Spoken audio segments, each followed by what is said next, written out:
Yo, what is up YouTube, man? Today, I'm going to be giving you guys the best post hook on NBA 2K22 current gen. Real quick, if you guys are new, if you want to drop me a like and subscribe, of course, you know I would appreciate that a ton. Now, I made this video on next gen, and on current gen, it is the exact same post hook. Joel Embiid. Now, I know a lot of people don't have the new Xbox or PlayStation. They're stuck on current gen, so I told you guys I would make these videos for everybody that can't play next gen, and I don't mind doing it. One thing I have found though is that a lot of animations that are good on next gen are also good on current gen, whether that's post animation, spin jumpers, regular jump shots, hop jumpers. A lot of them translate. If you guys ever see a video I make about an animation on next gen and you want to ask me in the comments if you can use it on current gen, definitely go for that. I'll always reply to those. This build I'm using doing the post hooks, it only has an 85 post hook, which you would think is kind of low to be hitting over 3 people like I was doing, but post hooks are just that overpowered. If you guys are wanting to know a rating you should strive for, 80 you'll be able to hit consistently, but if you really want to be just a dominant post hooker and never have to worry about missing, as long as you don't shoot 100% smothered or very early, then go for the build that can get a 90 plus post hook. You know, current gen, you can make a pure blue that gets a 99. My guy Beast has that, and it is obviously just unguardable. Now with the finishing badges, there's 2 badges you 100% want for post hooks, and that is hook specialist and pro touch. Every time you take a hook and you time it good, you're gonna get a double boost for both of those badges. And grace under pressure is the other badge. Now if you take close post hooks, it's gonna give you a boost. It doesn't work if you take the farther ones from the basket, and it is more difficult to hit post hooks the deeper you take them, so just keep that in mind. One setting I would recommend for the controller is to do pro stick only. That gives you the ability to use your meter for the post hooks, but you don't have to have your jump shot on if you like shooting, like I do on this build and on my build in next gen. Now in the clips you did see that I was doing some of them without the meter. It's not really that hard to time them without the meter, but if you ever get a weird animation, that gives you the ability to just look at the meter so you know you're not going to very early or very late the post hook. If you guys are very new to post scoring and you don't know how to post hook, all you do is hold LT and you press up on your right joystick. Your dude is gonna do a hook every single time. Go wherever you can to practice. It'll take you 20 minutes and you will be a master at doing post hooks. Another little trick too, if you guys don't know how to shimmy, all you do is the same exact thing, but you hold RT while pressing up on the right stick this time instead of letting go of it.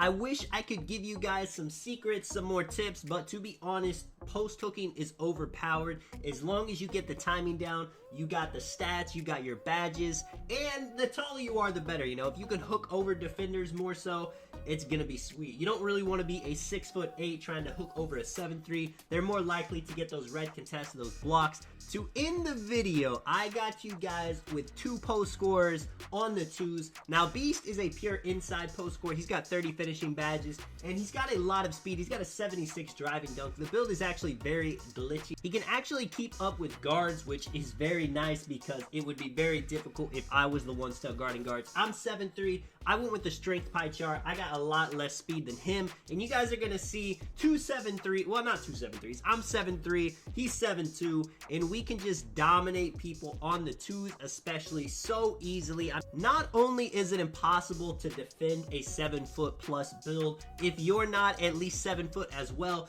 but they got all these badges in the game. They got fast twitch, they got mouse in the house, they got rise up, they got grace under pressure, we got hook badges, we got drop stepper, post score badges. It's crazy. I mean, Beast picks up the ball, he ends up just throwing up an NA. The NA close shots are ridiculous. I almost feel like 2K should have made it more difficult for post scorers and bigs to time the inside buckets, because the way it is now, it's just automatic points. Now this guy, he was sleeping for a second. I was hoping that standing dunk woke him up. Now if you guys are wondering how to do more standing dunks on your builds, because that's a question I get a lot, I made a video on it and I'll try to link it at the end of this. And right here, the first post hook of the game, he gets a nice 2% contest. That is never gonna make me miss. You know, on a jump shot, if you get a super small contest, they do miss that sometimes, but it's not like that with hooks. You need at least a 40 to feel like you really made them miss. It's not just them. Right here, we do end up giving up the ball though. I take a jump shot, feeling a little bit rusty on it. He takes the jump shot though, misses. That hurts pretty bad.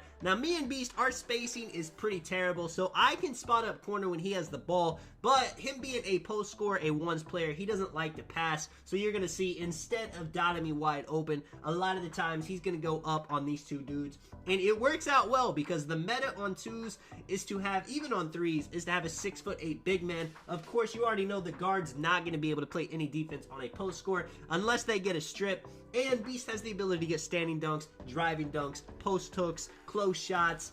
I mean, he didn't upgrade his driving layup on this build, but he still hits crazy driving layups. It does not make any sense. I dot him right here. He does a park dunk. What can you do? What can you do? Now, Beast is going to shoot a post hook eventually. You're going to see his meter definitely is a bit bigger than mine.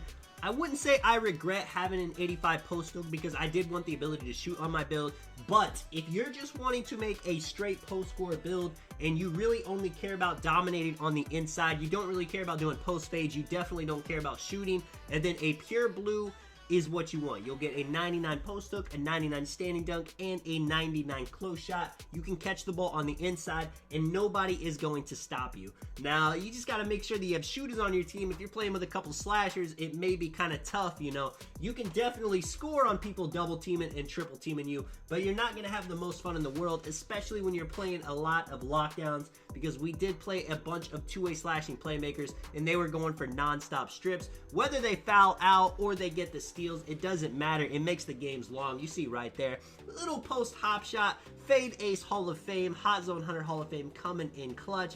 I'll be making more videos too on other post animations like the hop shots, like the post fades. This guy putting his body on the line to push me out of bounds, that works. These guys, it's not too complicated for them to get back in the game. I mean, do we have a meta lineup for defense? Absolutely not. Beast has 11 defensive badges. I got 6. We're both pretty slow compared to the normal lockdowns that he's going to play against.